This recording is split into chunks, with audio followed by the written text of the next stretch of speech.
kusalimia, mlongani songeni, jambo jema limetokea, habari tuwapasheni. Leo tena lenye kuvutia, leo ni siku adhimu, viumbe washangilia.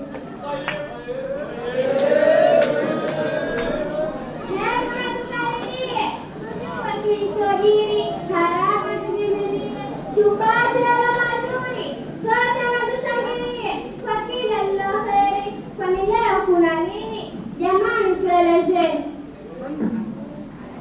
Hakika ni jambo tamu leo limetufikia, amezaliwa Imamu, duniani kaingia, ameinua Uislamu mbele ukaendelea. Leo ni siku adhimu, viumbe washangilia. Wapo wengi maimamu, yupi wamzungumzia? Ni Hasani au Kadhimu au ni Ali Ridha? Huseni na imamu huwa tunamsikia, kwani leo kuna nini? Jamani, tuelezeni. 15 Shabani Imam Mahdi kazaliwa, Nargisi mwenye imani ni mama alomzaa, Askari Hasani baba mzazi. Naambia leo siku adhimu, viumbe washangilia.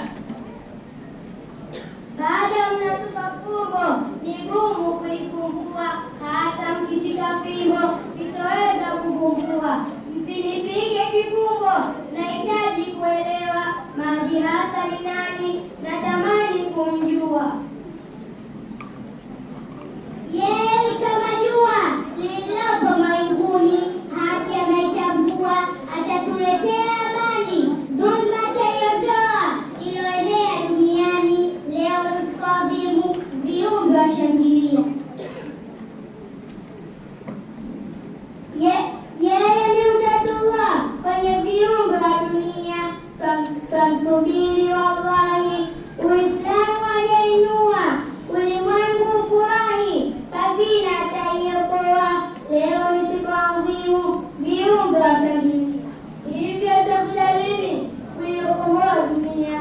Umuone na tamani, nimpe yangu baia, na kutatokea lini? Lini atakapoingia? Mahdi Hassan ni nani? Natamani kumjua. Dhulma ikikithiri, hapo tamza